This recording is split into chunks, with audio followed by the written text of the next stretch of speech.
right, welcome everybody to Stories from the Trenches from the Sales Enablement Society.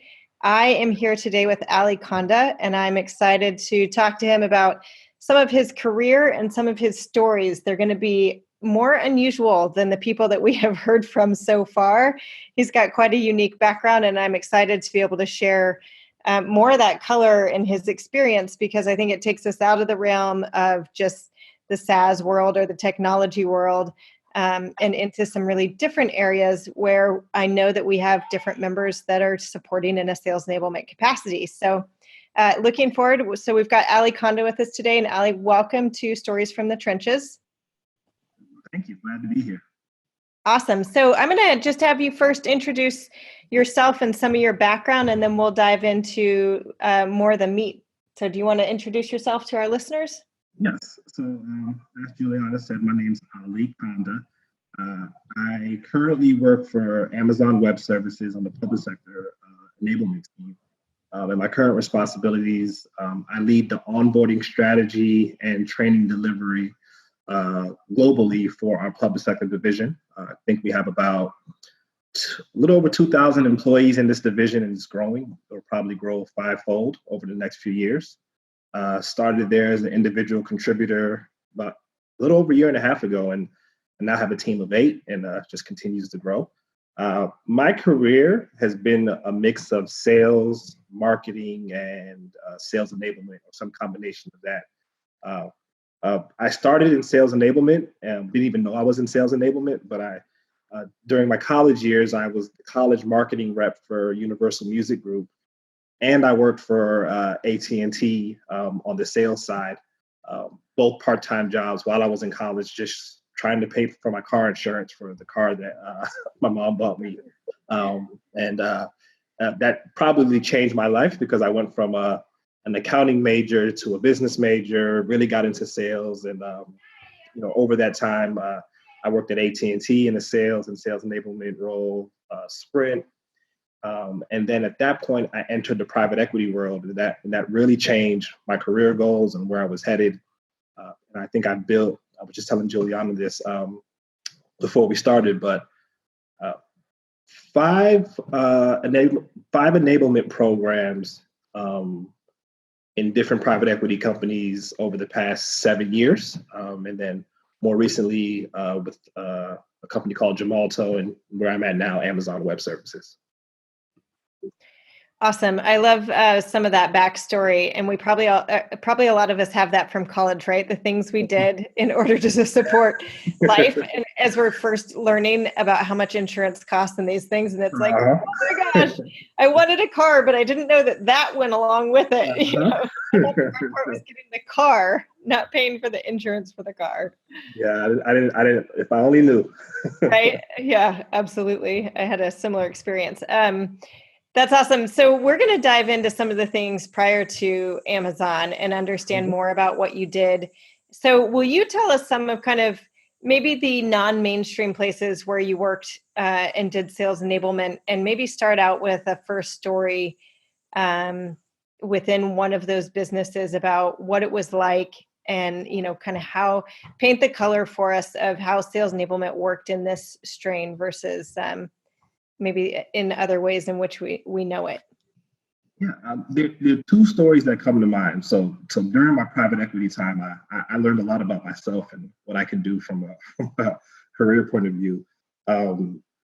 One of the private equity owned companies that I worked for is this franchise dry cleaning chain in the DC region. I won't say the name of the organization, but I remember I was at Sprint at the time, and I kept getting this phone call from this woman who worked in a private equity company that she loved my training background. She saw me on LinkedIn, and she sold me on this idea of joining this franchise dry cleaning chain. And she said, they're going to be like the Starbucks of dry cleaning, right? They're going to be on every corner.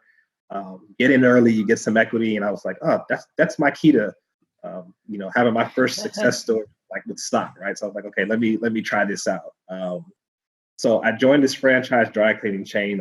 I interviewed there. They all loved me. I was joining in a training capacity and in a sales operations role. And I spent 6 months learning how to be a dry cleaner, right? How to run a franchise dry cleaner. Okay. So, I remember these days of like being hot and sweaty because this one dry cleaner didn't have AC, and if you've been in a dry cleaner before, it's very hot, especially the ones where they press. So I still have some very good skill sets from learning how to dry clean clothes. Well, iron clothes, I should say. So I iron a really good shirt. People still think that I go to the dry cleaners for my shirts. Use a lot of water. But I learned two things about myself. I am not good. I would not be a good franchise dry cleaning chain owner. I always forgot how to get the machine running in the morning to get the steam going. But what I did learn was some very good sales techniques and customer service techniques. So I was doing sales enablement for this organization, and I didn't know it. What they saw in me was my ability to connect with people and sort of draw parallels and take best practices and share that amongst the group. So I learned tricks for how to get people who have like companies with uniforms to get them to come back to these dry cleaners. So I think I remember 3 or 4 organizations that for whatever reason they had uniforms. They would come back to the particular location I was at just because of my customer service skills. And so I learned how to basically anytime someone would come in, I would look them up right while they're in front of me. I get a business card for whatever reason, look them up on the website, draw some parallels, find something in common with them. I always use sports or their business or however I did that. But I developed a set of best practices that we would then train other dry cleaners on how to use. And at a recent Sales Enablement Society meeting in the Washington, D.C. region, at my current organization, I have this introductory activity that I use in some of our onboarding classes, and the people love it. And I was telling the group that that activity I learned from a dry cleaning lady. So they're like, "Wow, this dry cleaning lady, one of your best activities at this technology company came from a dry cleaning lady." So I need to send her a thank you card. But So you're going to share with us what that activity is? So I'm curious now. What's the activity that works both in dry cleaning as well as tech? And I'm curious if it just doesn't relate to the fact that people are people at the end of the day. Yeah, so I think you hit the nail on the head. At the end of the day, people are people, and some of these best practices that I had at a dry cleaning chain work at this cloud computing organization that I'm working for. But it's hard to explain, so bear with me through this. But essentially, there's this sheet that we have, and basically, it's front and back. It has the same set of numbers. And one of the challenges I've had with training is that a lot of people think that sales training, it doesn't work. And at Gemalto, where I was before Amazon, at Social Solutions, before that, I would have these people who came from these very big companies, IBM, Oracle, and they would say, you hired me to be this top-notch sales guy, and you're taking me through some basic sales training. So rather than trying to convince people about why they should embrace training, I would have this opening activity where there's this sheet and there's just numbers mixed together. It's from 1 to 100, but they're in a weird order. And what I would do, and it's gamification, right? So I'd walk everyone through, how the activity goes. And essentially, it's just you circle the numbers in order from 1 to 100. And most people never make it past 30 or 40 on the first try. So they go through, they do it. We sort of give a prize to the person who got the most, and they're like, "Oh, that was hard. I just couldn't figure it out." And then they flip the paper on the other side, and we draw a line from top to bottom and then from left to right in the middle of the page. And what I tell them is that there's a quadrant in here. So in the top right quadrant, there's 1. In the top left, it's 2. The bottom right is 3. And the bottom left is 4. And that's how the pattern goes. 1, 2, 3, 4, 5, 6, 7, 8. So the second time that they do it, they get a higher score. Some people double their scores. They'll go from 30 to 60 or 35 to 70. And sometimes I found that it's the person who was the worst on the first one who does it really good the second time. So once everyone shares it, we give another prize. And then I always tell people, what was the goal of that activity? And this dry cleaning lady taught me that. She was like, doesn't matter what anyone knows. At the end of the day, how we do things here is differently. So how we did things at Social Solutions or Gemalto is different than how they did it at IBM or Oracle. So the goal of the activity is that, anyone with a little training can have a better performance. And it sort of gets those people who are like, I've been at IBM for 20 Right. years. I got this. Mm-hmm. Yep. You know what? It is a little different here. Maybe I might learn something. And Yeah. that spurs this great conversation, and they come in with an open mind after that.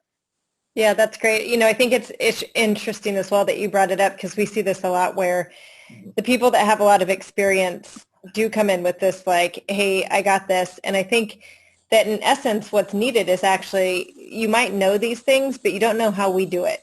Right? Mm-hmm. Which is exactly what she's saying. And so let us just show us, we're not going to try to teach you how to build rapport again because you've Yep. been in career for 20 years. Like if you don't know how to build rapport, then we probably shouldn't have hired you in the first place. Conversation, right? Right. So, but we're going to explain to you, like, here's our sales process. You know how sales Mm-hmm. processes work. Here's ours, right? Because that's really what people want. And then it's like diving into more of the this is how client conversations go here, and this is what we experience, so that people can have that knowledge versus I think a lot of people come in with an assumption that you're going to try to reteach them things that they did learn early in their career if they've got a lot of experience versus, hey, this is how this works here and let's all dig into it.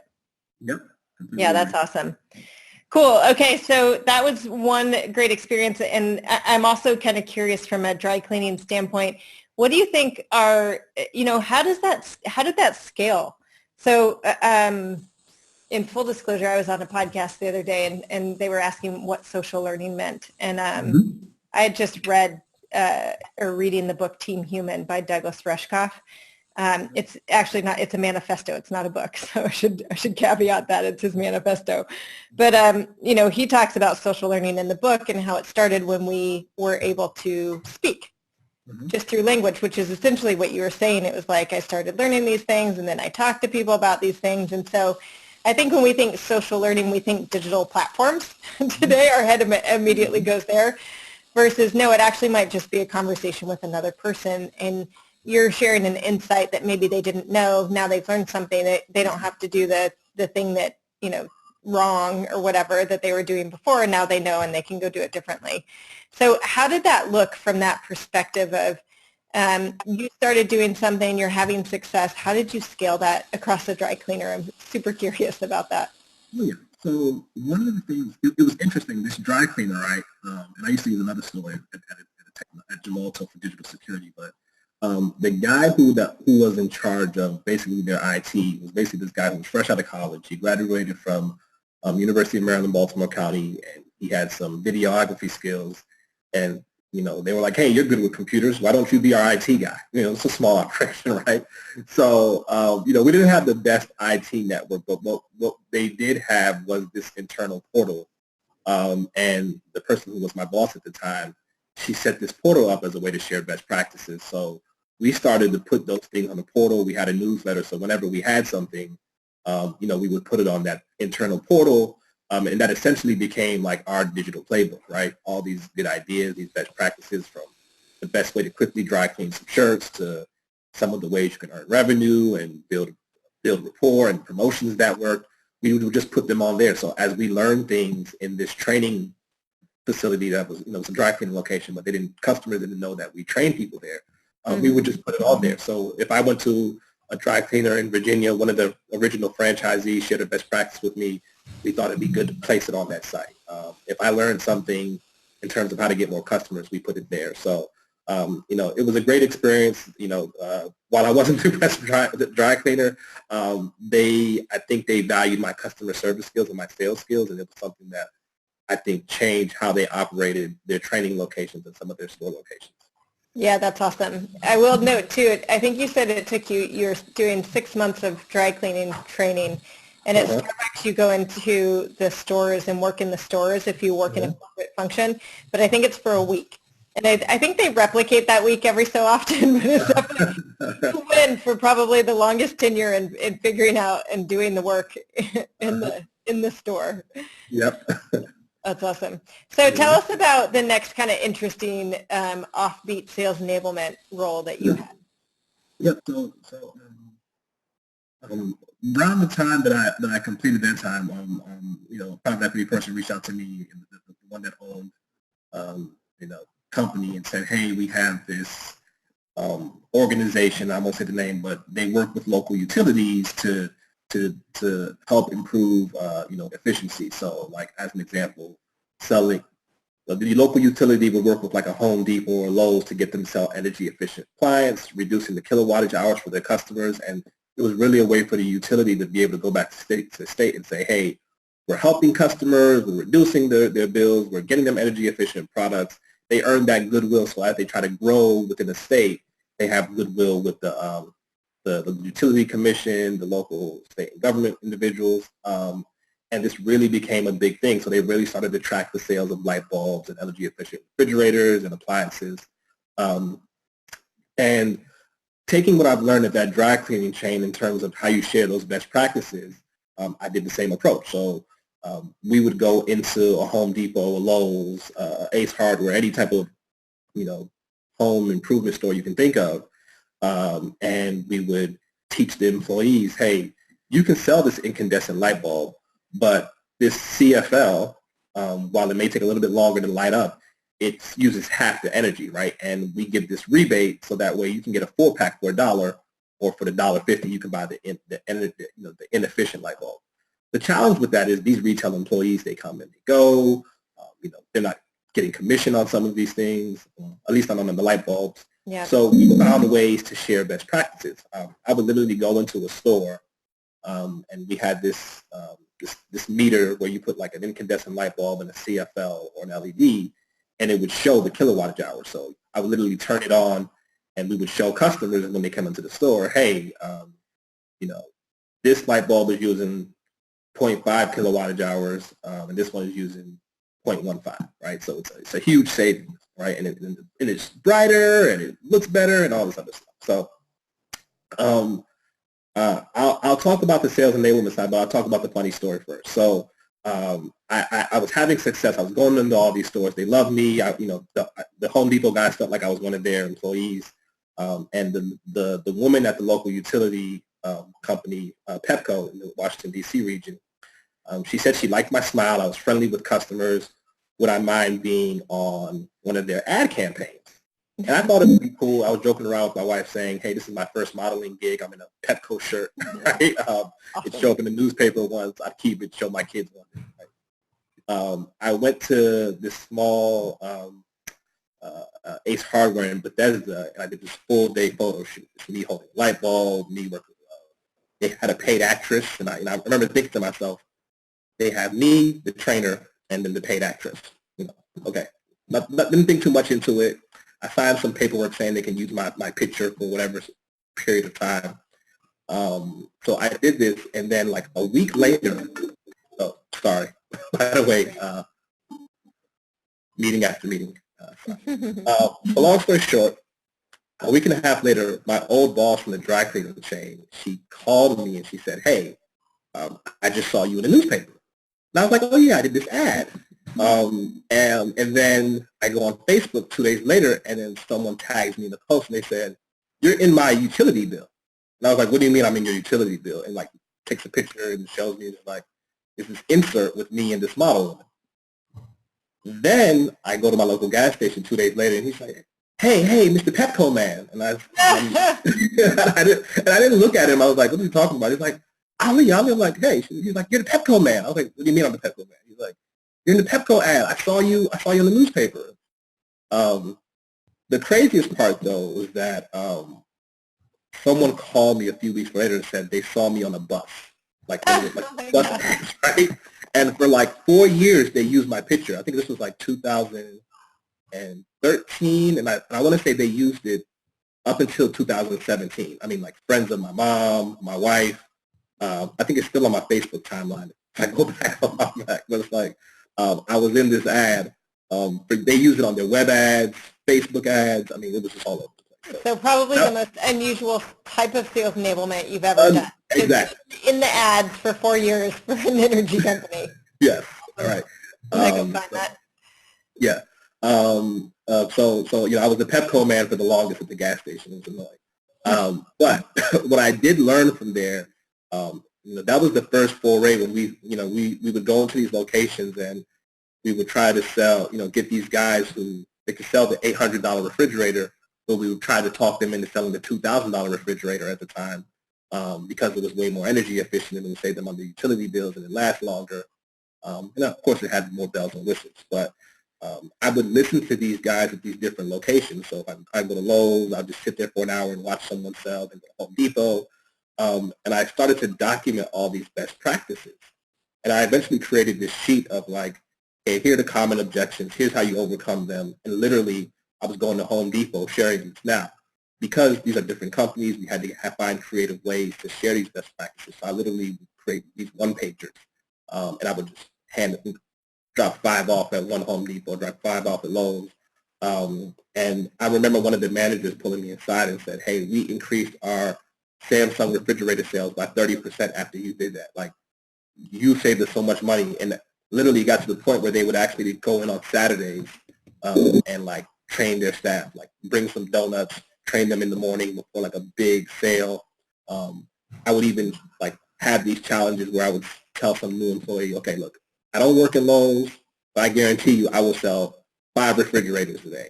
And he'd be like, no, you won't. We, like the 6 of us sell 5 on a busy Saturday. And I would go in and maybe I'd sell 4 or 5, or overachieve, and just off these best practices that I learned. And then like, how did you learn this? I'm like, I just watched people sell and then got down to stuff that was good. So I've made my career, like you said earlier, people are people. I made my career in sales enablement just identifying some of these best practices. I don't recreate the wheel. I take things that work and use that as a starting point to like decrease ramp up time for someone to, to start to hit their quotas or the numbers, and then, build upon that. And like, it was, I think I did that for about 2 or 3 years, and to this day, I still see the manager at some of those Home Depots, and they're like, you sure you don't want to come back help my guys, or you should be a trainer at Home Depot? So it was a weird place to be, doing sales enablement for light bulbs and refrigerators, but, I think to this day, they still reach out to me to try to get me to come back and work with the consulting company. That's awesome. Well, the other thing that I find kind of fascinating is that the pattern that I see that you've had throughout those experiences is you've gone in and you've understood the business and you've sold, and then you've helped other people to sell more efficiently, more effectively, basically through your own experiences. And it seems like at those companies that you were in, they hadn't had somebody spend the time to kind of break it down to like what works, what doesn't work, and then just document that for other people. Yep. And so I think at the basics, that's what great sales enablement does, right, is we understand our audience and what they're having to do, the sellers, and the conversations they're having to have with our customers, whether it's dry cleaning customers or SaaS customer, whatever the customer is. That's to the point of like people are people. You just have to understand those our end user customers, and then what works, what doesn't work. I'd be curious if there are any like things that you did that you're like, yep, that definitely doesn't work. It sounds like obviously in the energy perspective, the going in and trying to explain to all the retail workers why it was more effective was not necessarily helpful because there's a high turnover and there's not an incentive, right, for them to sell something that's less expensive outside of like environment, touching on people's environmental feelings. But and so you figured out a different way, it sounds like, and there's trial and error. It doesn't always work the first time, right? So we have to figure that out. Yeah, I'll say, again, in the private equity world, one of the things I learned in one private equity portfolio, Vista Equity Partners, and one of their portfolio companies, they really enabled their trainers to really be involved in, especially in the early on phases of the employee's development, and even if they have the job. So some companies in the portfolio would be able to fire people during training. And now I say fire people, I mean the trainer, the person who's running the training. If someone was late or they misbehaved in class or they just didn't participate, they had that autonomy to make those decisions without the manager's discretion, sometimes with the manager's discretion, because they realized the training was so important, especially when they bring in these junior people, which are sometimes cheaper to hire, but you want that high performance out of them. Right. And one of the things I did when I joined the private equity portfolio, I looked at all the other companies and how they did things, and I said, okay, well, these guys have these really long 2-3 month programs, and I tried to replicate that. So I had this 3-month-long training program that was like every topic under the sun is a company that's sold in the nonprofit space, so I'm figuring out logic models and, continuous quality improvement and all these things that they could do from a nonprofit point of view to help improve outcomes. But what I learned was that the people that we threw all this information at, they, only some of it was digested. We locked them in this classroom for so long, and they probably only shadowed for like half a day each week. And I learned that while, this may work for the other companies, most salespeople need the on-the-job experience. And I thought about my time with that dry cleaning trainer going into these Home Depot Lowe's locations, and we revamped our onboarding process where we cut it down to about, I'm going to say 30 to 45 days, depending on the tenure and the experience of someone. And we reduced the classroom time by 50%, and we set it so that way, if you spend 2 or 3 days in the classroom, you spend 2 days shadowing. And I think that best practice still resonates to even where I am today. There's only but so much people can take in a classroom setting. And then I also learned from that experience is that, I always get this line of, I'm used to drinking from a cup, and most training programs give people fire hose to drink from. Yeah. Right? But if they would pour a little in each cup and give it to them in a digestible format, you can retain more of that information and some of those best practices. So, in most organizations that I go to, I still take that approach. I'm literally rebuilding a new program right now, and the question that me and my team, we ask ourselves is, how much can we really put in the classroom setting? We never do anything more than 3 days without a week in between of some real live learning, because the best practices are learned live, right? You can, so I have one training program that goes 3 days, and I think we have 25 slides the whole 3 days. Whiteboarding, interactivity. So the less slides, the better. Totally, yeah. And we're all human at the end of the day, and we can only take in so much new information at one time in order to retain it. So I think it's brilliant. And I think the other point that you made about, how long the supposed onboarding was and how much information was in it, and what we see a lot of times is there's actually like 3 years of information crammed into the first 3 months of somebody's tenure, And it's like, hey, this is great, and you don't need to recreate it. You just need to elongate it and let's stretch it out. So let's architect it out over years, because that's really where, where people are on the path in reality. And let's be realistic about what's possible versus, what we wish was possible, because we can't just do that. And then, to your point, it gives people the space to do the job and learn on the job and figure things out, and then go back and get a little bit more from the cup, to use your analogy, and then go back out and come back to the cup and have another, drink of water before heading back out. I think the term right now is everything, right? Yeah. Month ramp phase that that's my favorite term right now. It's like, how do we improve the performance of the people who've been here for a while? We can decrease ramp-up time to the blue in the face, but it's harder to get someone who's been there for 3 or 4 years to catch up to the new trends in the business and learn different techniques and even learn from the junior people. So I spend a lot of time in my organization, empowering organizations, focused on that. Yeah, that's fascinating.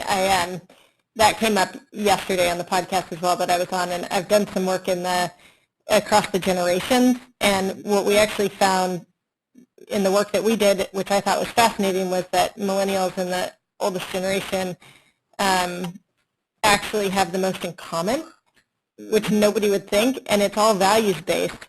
And when we kind of surfaced that, there was like a new respect for one another. And then to your point, they learned so much from one another. They might do it differently, but they come from the same place of values. I'm an old millennial. Yep. I'm actually Zennial. You and I both. I'm a Zennial between that Gen X and millennial phase. I won't get my age, but I find myself, I learned from some of those baby boomers when I first started, and some of the Gen Xers, and it's funny. One more funny story I'll bring up. Okay. When I was at AT&T, and I did this training with this guy, there was this one guy who's on this leadership development track, and they had him go through this training with me. And this guy graduated from a great school, was real smart. He was supposed to be the next big thing. And we sold we're in the DC region, we sell to a lot of government agencies and government employees. And one day I was like, you know what, let me just call his phone. I'll be interested to hear his voicemail, right? On his business phone, this guy's voicemail was, yo, what up, leave it. And for a second I thought, I'm going to call his personal phone.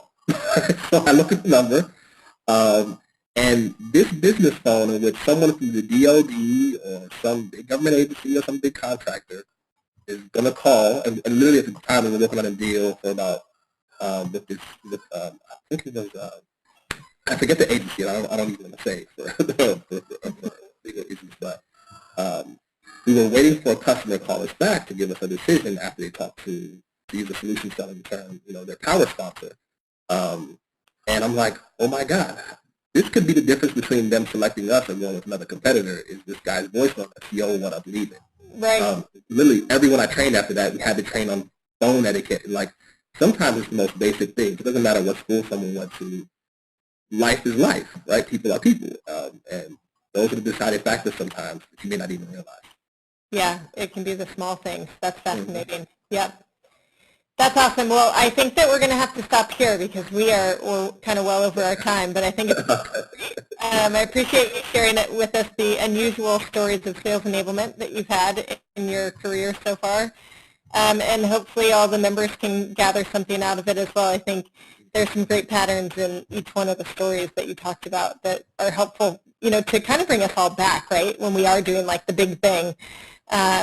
Or as we move on in our career, that it's the basics sometimes that we forget about, people being people, and how to address the need and get in and do the dirty work and understand how it actually works before we try to teach somebody how to do something. It's a great idea. Nice. So I appreciate you being on with us, and people can get more from you. I assume you're on LinkedIn and also on the SES platform if they want to reach out and ask you any questions. Awesome. Well, thanks, Ali, and we will hopefully have you on again soon. Thank you. I appreciate it.